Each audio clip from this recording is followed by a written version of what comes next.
ದ್ವಿತೀಯ PUC ವಿದ್ಯಾರ್ಥಿಗಳ ಎಲ್ಲರಿಗೂ ಕೂಡ ಮತ್ತೊಮ್ಮೆ ನಮ್ಮ ಯೂಟ್ಯೂಬ್ ಚಾನಲ್ಗೆ ಸ್ವಾಗತವನ್ನು ಕೋರುತ್ತಿದ್ದೇನೆ. ನಾನು ನಿಮ್ಮ Islam sir. Welcome back to my another informative video. ಮೊನ್ನೆ ನಡೆದಂತಹ ಸೆಕೆಂಡ್ ಇಯರ್ PUC ಪ್ರಿಪೇಟರಿ ಎಕ್ಸಾಮಿನ ನಡೆದಂತಹ second year PUC preparatory exam to bio ಇದರ ಒಂದು ಕೀ ಆನ್ಸರ್ಗಳನ್ನು ಇಲ್ಲಿ ಅಪ್ಲೋಡನ್ನು ಮಾಡಿಕೊಡ್ತಾ ಇದ್ದೇನೆ. ಕ್ಷಮಿಸಬೇಕು, ಆನ್ ಟೈಮಿಗೆ ಎಲ್ಲ ಕೆಲಸಗಳು ಮಾಡಲಿಕ್ಕೆ ಆಗ್ತಾ ಇಲ್ಲ. ನಂದು ಕೂಡ ಸ್ವಲ್ಪ ಸಮಸ್ಯೆಗಳಿದ್ದಾವೆ, ಪ್ರಾಬ್ಲಮ್ಸ್ಗಳು, ಆಯಿತಾ, ಅಡ್ಜಸ್ಟ್ ಮಾಡ್ಕೊಳ್ಳಿ.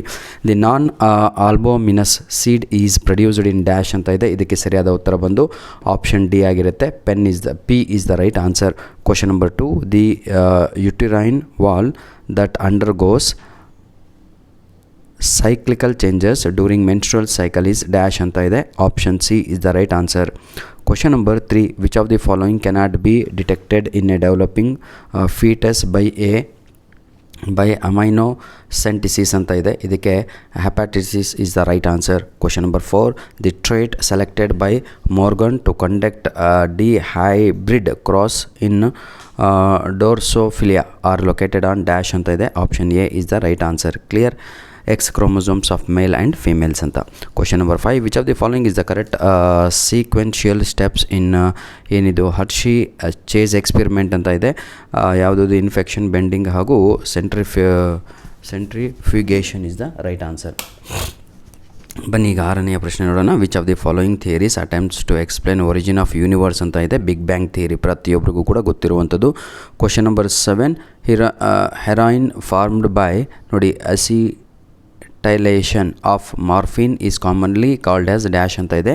ಸ್ಮ್ಯಾಕ್ ಅನ್ನುವಂಥದ್ದು ರೈಟ್ ಆನ್ಸರ್ ಆಗಿರುತ್ತದೆ. Question number 8, human immuno deficiency virus replicates in dash ಅಂತ ಇದೆ. macrophage is the right answer. The sediments of flows in the settling tank are called dash ಅಂತ ಇದೆ. activated sludge is the right answer. Question number 10 ಅನ್ನು ನೋಡೋಣ ಮಕ್ಕಳೇ. ಇದಕ್ಕೆ ಸರಿಯಾದ ಉತ್ತರ ಆಪ್ಷನ್ ಡಿ ಆಗಿರುತ್ತೆ. ಯಾವುದು? Statement 1 is correct, statement 2 is correct, statement 1 is incorrect. ಹಾಗಿದ್ರೆ ಆಪ್ಷನ್ ಡಿ ಅನ್ನುವಂಥದ್ದು ಸರಿಯಾದ ಉತ್ತರ. Question number 11, genetically identical plants produced by propagation are called dash ಅಂತ ಇದೆ. ಅದಕ್ಕೆ ಆಪ್ಷನ್ ಸಿ ಇದೆ ಅಲ್ವಾ, that is the right answer. The shape of the age pyramid reflects, ಅದಕ್ಕೆ ಸರಿಯಾದ ಉತ್ತರ ಆಪ್ಷನ್ ಎ ಸ್ಟೇಬಲ್ ಅಂತ. ಕ್ವಶನ್ ನಂಬರ್ 13 ಅನ್ನು ನೋಡೋಣ. Each trophic level has a certain mass of living material at a particular time is dash, that is standing crop is the right answer ಮಕ್ಕಳೇ. Question number 14 ನೋಡೋಣ. The most species rich taxonomic group among vertebrates is dash ಅಂತ ಇದೆ. Fishes is the right answer. Question number 15, the term biodiversity was popularised by dash ಅಂತ ಇದೆ. Edward Wilson is the right answer. ಈಗ fill in the blanks ಬಹಳ ಜನ ತಪ್ಪಾಗಿ ಬರ್ದಿದ್ರಿ, ಅದನ್ನು ಕೂಡ ಸ್ವಲ್ಪ ನೋಡ್ಕೊತ ಹೋಗೋಣ. ಸೇಮ್ ಆನ್ಸರ್ ಎರಡು ಕಡೆಗಿತ್ತು, ಸ್ಟೆಮ್ಮು ಅಂತ. ಕ್ವಶನ್ ನಂಬರ್ 16ಗೆ stem is the right answer. 17 divergent is the right answer. 18 metastasis is the right answer. Next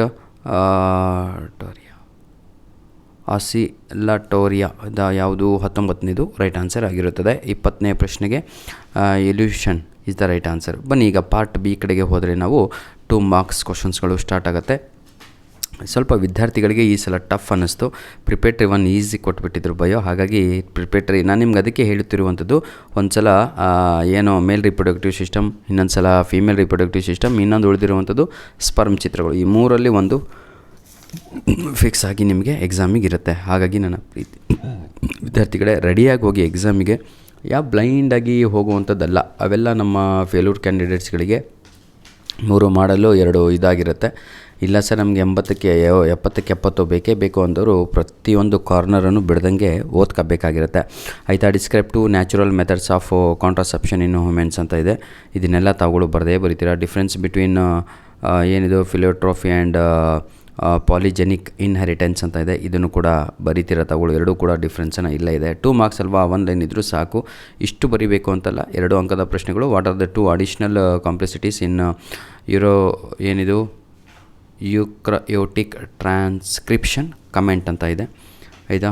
there are 2 additional ಕಾಂಪ್ಲಿಸೈಡ್ಸ್ ಅಂತ ಇದೆ, ಸ್ವಲ್ಪ ಬರೆದ್ರೆ ಸಾಕು. ಇಲ್ಲಿ ನಿಮಗೆ ಸೇಮ್ ಕ್ವಶನ್ ಏನಾದರೂ 3 ಮಾರ್ಕ್ಸಿಗೆ ಬರ್ಬೋದಲ್ಲ ಅಂತ ಉದ್ದೇಶದಿಂದ ಸ್ವಲ್ಪ ಜಾಸ್ತಿ ಕೊಟ್ಟಿದ್ವಿ. ಕ್ವಶನ್ ನಂಬರ್ 25 ವಾಟರ್ ಅನಾಲೋಗಸ್ ಆರ್ಗನ್ಸ್ ಅಂತ ಇದೆ, ಗಿವ್ ಆನ್ ಎಕ್ಸಾಂಪಲ್ ಅಂತ.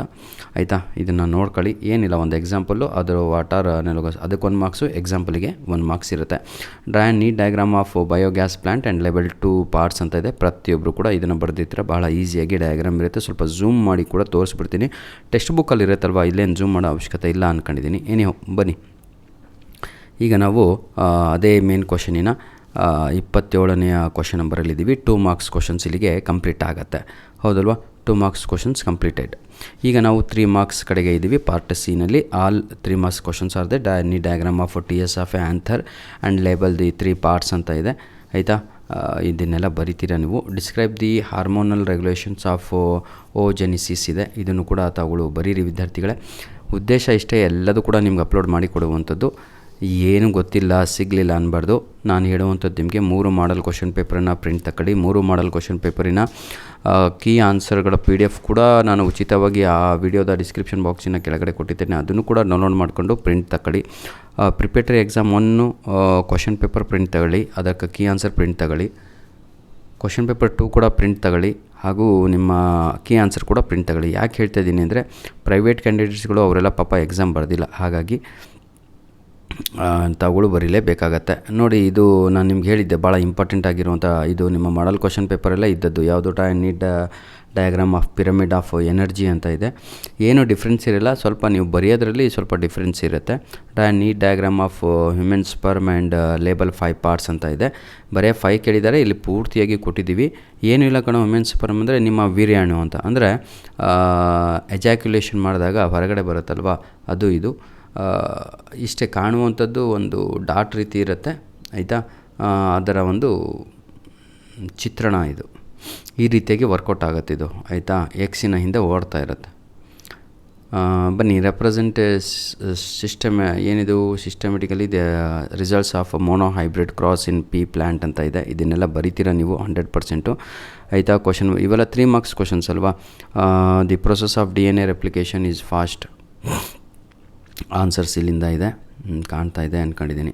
ಸಾಕಲ್ವಾ ಝೂಮ್ ಮಾಡಿರೋದು? ಸಾಕು. ನೋಡಿ ವಿದ್ಯಾರ್ಥಿಗಳೇ, ಇಂಗ್ಲೀಷ್ ಯಾರಾದರೂ ಭಾಳ ವೀಕ್ ಇದ್ದರೆ ಅದು ನನ್ನ ಜವಾಬ್ದಾರಿಯಾಗಿರುತ್ತೆ ನಿಮಗೆ ರೆಡಿ ಮಾಡಿಕೊಡುವಂಥದ್ದು. ಆದರೆ ಇವತ್ತಿನಿಂದ ದಯವಿಟ್ಟು ಒಂದು ಅರ್ಧ ಗಂಟೆ ಪ್ರಾಕ್ಟೀಸ್ ಮಾಡಿ ಸಾಕು, ಜಾಸ್ತಿ ಬೇಡ. 80 ಔಟ್ ಆಫ್ 80 ಫಿಕ್ಸ್ ಕಂಡ್ರೋ ಇಂಗ್ಲೀಷು. ಈಗಾಗಲೇ ನಿಮ್ಮ ಆ್ಯನ್ಯುವಲ್ ಎಕ್ಸಾಮಿಗೆ ಬೇಕಾಗಿರೋ ಪ್ರತಿಯೊಂದು ಕ್ವಶನ್ ಆನ್ಸರ್ ಆಗಿರ್ಬೋದು, ಗ್ರಾಮರ್ ಆಗಿರ್ಬೋದು, ಎಲ್ಲ ಅಪ್ಲೋಡು ನನ್ನ ಒಂದು ಯೂಟ್ಯೂಬ್ ಚಾನಲಲ್ಲೇ ಇದೆ, ಆಯಿತಾ. ಹೊಸದಾಗಿ ಬಂದಿದ್ದರೆ ತಾವುಗಳು ದಯವಿಟ್ಟು 1-2 ಇಂಗ್ಲೀಷ್ ಗ್ರಾಮರ್ ವಿಡಿಯೋ ನೋಡಿದರೆ ಸಾಕು, ನಿಮಗೆ ಕಾನ್ಫಿಡೆನ್ಸ್ ಬರುತ್ತೆ. ಯಾಕಂದರೆ ಮೇನು ಟ್ರಸ್ಟ್ ಇರಬೇಕು, ನಂಬಿಕೆ ಬರಬೇಕು. ಅದಾದಮೇಲೆ ನಿಮಗೆ ಓದಿದ್ದೆಲ್ಲ ನೆನಪಾಗತ್ತೆ. ಪರ್ಸನ್ ಮೇಲೆ ನಂಬಿಕೆನೇ ಇಲ್ಲ ಅಂದರೆ ನಾವು ಏನು ಅಪ್ಲೋಡ್ ಮಾಡಿದರೂ ಡೌಟಲ್ಲಿ ಓದ್ತಾ ಇರ್ತೀರ. ಹಾಗಾಗಿ ಆಯಿತಾ, ಭಾಳ ಈಸಿ ಇದೆ ನೋಡಿ. What is RNA interference, how does RNA interference help in to develop resistance in the tobacco plant against nematode infection ಅಂತ ಇದೆ. ಇದು 3 ಮಾರ್ಕ್ಸ್ ಕ್ವಶನ್ಸು ಗೆಳೆಯರೆ. ಬನ್ನಿ, ಈಗ ನಾವು ನೆಕ್ಸ್ಟ್ ಮೇನ್ ಕ್ವಶನಲ್ಲಿದ್ದೀವಿ, 5 ಮಾರ್ಕ್ಸ್ ಕ್ವಶನ್ಸ್ ಕಡೆಗೆ. ಆನ್ಸರ್ ಎನಿ 1 ಅಂತ ಇದೆ, ಆಯಿತಾ. ಆನ್ಸರ್ ಎನಿ 1ನಲ್ಲಿ 5 ಅಂಕದ ಪ್ರಶ್ನೆಗಳನ್ನು ತಾವುಗಳು ಕಾಣ್ಬೋದು. ಪ್ರಾಕ್ಟೀಸ್ ಮೇಕ್ಸ್ ಮ್ಯಾನ್ ಪರ್ಫೆಕ್ಟ್ ಅಂತ ಹೇಳ್ತೀವಿ. ಬರೀ ಕೂತ್ಕೊಂಡು ನೋಡೋದ್ರಿಂದ ವಿಡಿಯೋ ಏನೂ ಸಿಗೋಲ್ಲ. ನಾನು ಹೇಳಿದ್ನಲ್ವ, ಹಾರ್ಡ್ ಕಾಪಿ ಇಟ್ಕೊಂಡು ಬಾಗಿಲು ಕ್ಲೋಸ್ ಮಾಡ್ಕೊಂಡು ಮೊಬೈಲ್ ಬಿಟ್ಟು ಕೂತ್ಕೊಂಡ್ರೆ ತಮ್ಮ ಜೀವನದಲ್ಲಿ ಸಾಧನೆಯನ್ನು ಮಾಡ್ತೀರಾ, ಇಷ್ಟಂತೂ ನಾನು ಹೇಳಬಲ್ಲೆ, ಆಯಿತಾ. ಧನ್ಯವಾದಗಳು, thank you. God bless you all my dear children. ದಯವಿಟ್ಟು ನಿಮ್ಮ ಹತ್ರ ಒಳ್ಳೆಯ ಮೆಟೀರಿಯಲ್ಲು ಅಥವಾ ಏನಾದರೂ ನಿಮ್ಮ ಕಾಲೇಜಲ್ಲಿ ಪಾಸಿಂಗ್ ಪ್ಯಾಕೇಜ್ ಅಂತ ಕೊಟ್ಟಿದ್ದರೆ ನಮ್ಮ ಮೇಲ್ ID ALLININ1PDF99@gmail.com ಆಗಿರುತ್ತೆ. ಕಳಿಸಿಕೊಡಿ, ಎಲ್ಲರಿಗೂ ಹೆಲ್ಪ್ ಆಗತ್ತಪ್ಪ, ನನಗಲ್ಲ.